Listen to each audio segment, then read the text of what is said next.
ನಮಸ್ಕಾರ ಸ್ನೇಹಿತರೆ, ಎಲ್ರಿಗೂ ಲಕ್ಷ್ಮೀ ಸಾಗರ್ ಕನ್ನಡ ವ್ಲಾಗ್ಸ್ಗೆ ಸ್ವಾಗತ. ನಾನಿವತ್ತು ನಿಮಗೆಲ್ಲ ಸಿಂಪಲ್ಲಾಗಿ ಬೆಂಡೆಕಾಯಿ ಸಾಂಬಾರು ಮಾಡೋದು ಹೆಂಗೆ ಅಂತ ಹೇಳ್ಕೊಡ್ತಾ ಇದ್ದೀನಿ.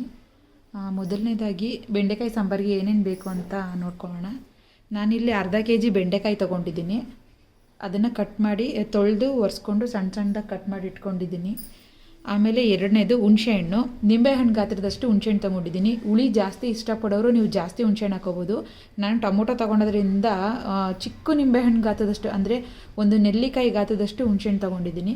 ಆಮೇಲೆ 1 ಕಪ್ ತೆಂಗಿನಕಾಯಿ ತುರಿ ತೊಗೊಂಡಿದ್ದೀನಿ, 2 ಟೇಬಲ್ ಸ್ಪೂನ್ ಕಡಲೆ ತೊಗೊಂಡಿದ್ದೀನಿ, ಮತ್ತು 2 ಈರುಳ್ಳಿ ತೊಗೊಂಡಿದ್ದೀನಿ, 2 ಟೊಮೊಟೊ ತೊಗೊಂಡಿದ್ದೀನಿ, ಮತ್ತು 2 ಟೇಬಲ್ ಸ್ಪೂನ್ ಬೇಳೆ ಸಾಂಬಾರು ಪುಡಿ, ಮತ್ತು ರುಚಿಗೆ ತಕ್ಕಷ್ಟು ಉಪ್ಪು, ಮತ್ತು ಮಾಡೋದಕ್ಕೆ ಎಣ್ಣೆ.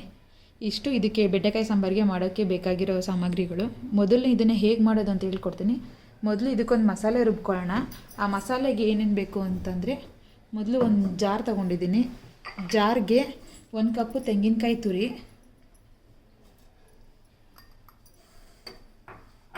ನೋಡಿ 1 ಕಪ್ ತೆಂಗಿನಕಾಯಿ ತುರಿ, ಅದು ಏನು ತೊಗೊಂಡಿದ್ನೋ ಅಷ್ಟು ಹಾಕ್ಕೊಂಡಿದ್ದೀನಿ. ಇದಕ್ಕೆ 2 ಟೇಬಲ್ ಸ್ಪೂನ್ ಕಡಲೆ ತೊಗೊಂಡಿದ್ದೆ, ಅದನ್ನು ಹಾಕ್ಕೊಂಡಿದ್ದೀನಿ, ಮತ್ತು 2 ಟೊಮೊಟೊ ತೊಗೊಂಡಿದ್ದೀನಿ. ಹುಣಸೆಹಣ್ಣು ನಾನು ಕಮ್ಮಿ ಹಾಕ್ಕೊಂಡಿರೋದ್ರಿಂದ 2 ಟೊಮೊಟೊ ತೊಗೊಂಡಿದ್ದೀನಿ. ಮತ್ತು 2 ಈರುಳ್ಳಿಲಿ ನಾನು 1 ಈರುಳ್ಳಿನ ರುಬ್ಬಕ್ಕೆ ಹಾಕ್ತಾಯಿದ್ದೀನಿ, ಮತ್ತು 1 ಈರುಳ್ಳಿನ ಒಗ್ಗರಣೆಗೆ ಹಾಕ್ಕೊತೀನಿ. ಮತ್ತು ಇದು ಹುಣಸೆಹಣ್ಣು, ಇದನ್ನು ಇದು ಯೂಸ್ ಮಾಡಲ್ಲ. ಮತ್ತು ಖಾರದ ಪುಡಿ ಇಷ್ಟನ್ನು ಈಗ ರುಬ್ಕೊಂಡು ಬರೋಣ ಬನ್ನಿ. ಈಗ ಮಸಾಲೆ ರುಬ್ಕೊಂಡು ಬಂದಾಯಿತು. ಈಗ ಇದನ್ನು ಬೆಂಡೆಕಾಯಿ ಸಾಂಬಾರು ಮಾಡೋದು ಹೇಗೆ ಅಂತ ಹೇಳ್ಕೊಡ್ತೀನಿ. ಮೊದಲು ನಾನು ಒಂದು ಪಾತ್ರೆ ಇಟ್ಕೊಂಡು ಅದಕ್ಕೆ ಕಟ್ ಮಾಡಿರೋ ಬೆಂಡೆಕಾಯಿ ಹಾಕ್ಕೊಂಡಿದ್ದೀನಿ. ಈಗ ಇದನ್ನು ಹುರ್ಕೊಳ್ಳೋಣ. ಇದಕ್ಕೆ ನಾನು ಯಾವುದೇ ರೀತಿಯಾದರೆ ಎಣ್ಣೆ ಹಾಕಿಲ್ಲ, ಬರೀ ಹಾಗೆ ಡ್ರೈ ಆಗಿ ಫ್ರೈ ಮಾಡ್ಕೊಳ್ಳೋಣ ಮೊದಲು. ಈಗ ಸ್ಟವ್ ಆನ್ ಮಾಡ್ಕೊಂಡಿದ್ದೀನಿ. ಈಗ ಇದನ್ನು ಚೆನ್ನಾಗಿ ಫ್ರೈ ಮಾಡ್ಕೊಳ್ಳೋಣ. ಫ್ರೈ ಮಾಡಿಕೊಂಡು ಇದು ಫುಲ್ಲು ಬೆಂಡೆಕಾಯಿ ಫ್ರೈ ಆಗಿರೋ ಥರ ಕಾಣಿಸ್ಬೇಕು. ಅದು ಒಂದು 10 ನಿಮಿಷ ಹುರ್ಕೊಂಡ್ರೆ ಸಾಕು. ಇದರಲ್ಲಿ ಇರೋ ಲೋಳೆ ಎಲ್ಲ ಹೋಗಿ ಫುಲ್ ನೀಟಾಗಿ ಫ್ರೈ ಆಗುತ್ತೆ. ಅಲ್ಲಿವರೆಗೂ ಇದನ್ನು ಫ್ರೈ ಮಾಡ್ಕೊಳ್ಳಿ.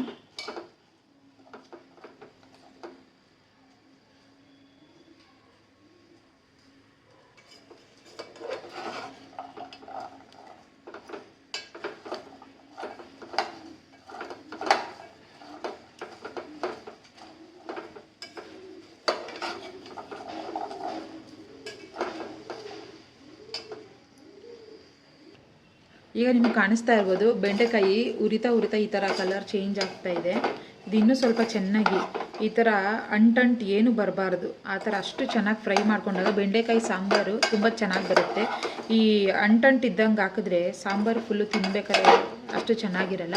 ಅದಕ್ಕೆ ಆದಷ್ಟು ತುಂಬ ಚೆನ್ನಾಗಿ ಇದು ಲೋಳೆ ಎಲ್ಲ ಬಿಟ್ಕೊಳ್ಳೋ ಅಷ್ಟು ಹುರ್ಕೊಳ್ಳಿ ಚೆನ್ನಾಗಿ. ಈಗ ಇದು ಹುರಿದಾಗಿದೆ. ಈಗ ಇದರಲ್ಲಿ ಸಾಂಬಾರು ಮಾಡೋದು ಹೇಗೆ ಅಂತ ಹೇಳ್ಕೊಡ್ತೀನಿ. ಈಗ ಇದನ್ನು ಒಂದು ಪ್ಲೇಟ್ಗೆ ಟ್ರಾನ್ಸ್ಫರ್ ಮಾಡ್ಕೊಳ್ಳೋಣ. ನೆಕ್ಸ್ಟ್ ಈಗ ಇದನ್ನ ಸಾಂಬಾರನ್ನ ಒಗ್ಗರಣೆ ಮಾಡೋದು ಹೆಂಗೆ ಅಂತ ಹೇಳ್ತೀನಿ. ಈಗ ಒಂದು ಪಾತ್ರೆ ಇಟ್ಕೊಂಡಿದ್ದೀನಿ, ಬೇರೆ ಪಾತ್ರೆ ಇಟ್ಕೊಂಡು ತಪ್ಪಲೆ ಕಾದ್ಮೇಲೆ ಈಗ ಇದಕ್ಕೆ ಎಣ್ಣೆ ಹಾಕೋತಾ ಇದ್ದೀನಿ. ಒಂದು 2 ಟೇಬಲ್ ಸ್ಪೂನ್ ಅಷ್ಟು ಎಣ್ಣೆ ಹಾಕೋತೀನಿ. ಎಣ್ಣೆ ಕಾದ್ಮೇಲೆ ಇದಕ್ಕೆ ಸಾಸಿವೆ ಹಾಕೋಣ. ಈಗ ಎಣ್ಣೆ ಕಾದಿದೆ, ಇದಕ್ಕೆ ಸಾಸಿವೆ ಹಾಕೋತಾ ಇದ್ದೀನಿ.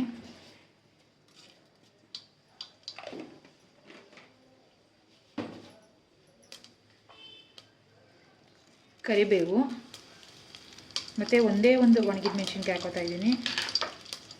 ಮತ್ತು ಆಗಲೇ ಕಟ್ ಮಾಡಿ ಇಟ್ಕೊಂಡಿದ್ನಲ್ಲ 1 ಈರುಳ್ಳಿ, ಆ ಈರುಳ್ಳಿ ಹಾಕೋತಾ ಇದ್ದೀನಿ.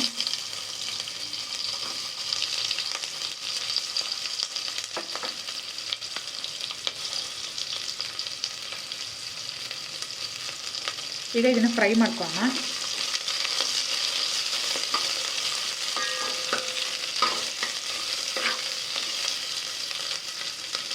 ಈಗ ಈರುಳ್ಳಿ ಫ್ರೈ ಆಗಿದೆ. ಇದಕ್ಕೆ ಆಗಲೇ ಹುರಿದಿಟ್ಕೊಂಡಿರೋ ಬೆಂಡೆಕಾಯಿ ಹಾಕೊಳ್ಳೋಣ. ಈಗ ಬೆಂಡೆಕಾಯಿ ಹಾಕೋತಾ ಇದ್ದೀನಿ.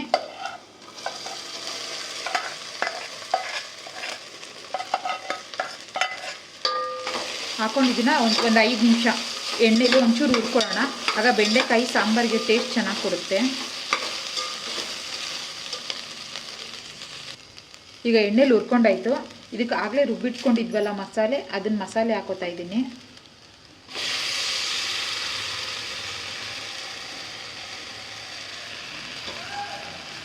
ಮಸಾಲೆ ಹಾಕ್ಕೊಂಡು ಈಗ ಇದನ್ನು ಫ್ರೈ ಮಾಡ್ಕೊಳ್ಳೋಣ.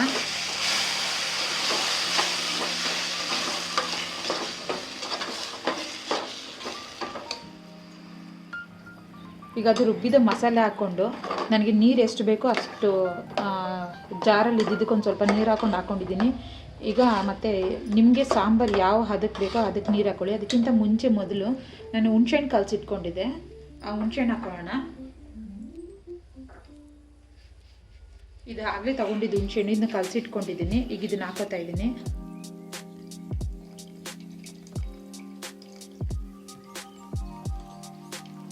ನಿಮಗೆ ಹುಳಿ ಎಷ್ಟು ಬೇಕೋ ಅಷ್ಟು ಹಾಕ್ಕೊಳ್ಳಿ.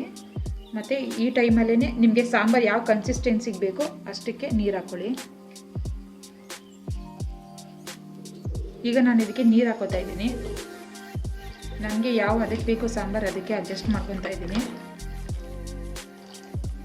ಬೆಂಡೆಕಾಯಿ ಸಾಂಬಾರು ಒಬ್ಬೊಬ್ಬರು ತುಂಬ ಗಟ್ಟಿಯಾಗಿ ಇಷ್ಟಪಡ್ತಾರೆ, ಅಂದರೆ ಸ್ವಲ್ಪ ಮಸಾಲೆ ಜಾಸ್ತಿ ಗಟ್ಟಿಯಾಗಿರೋ ಥರ, ಅವರು ನೀರು ಕಮ್ಮಿ ಹಾಕ್ಕೊಳ್ಳಿ. ಒಬ್ಬೊಬ್ಬರು ಈ ಥರ ತೆಳ್ಳಕ್ಕಿರಂಗೆ ಇಷ್ಟಪಡ್ತಾರೆ, ಸ್ವಲ್ಪ ಆ ಥರ ಇರೋರು ನೀರು ಹಾಕ್ಕೊಳ್ಳಿ. ಮತ್ತು ಈ ಸಮಯದಲ್ಲಿ ನಿಮಗೆ ರುಚಿಗೆ ತಕ್ಕಷ್ಟು ಉಪ್ಪು ಹಾಕ್ಕೊಳ್ಳಿ. ಈಗ ನಾನು ಉಪ್ಪು ಹಾಕೋತಾ ಇದ್ದೀನಿ.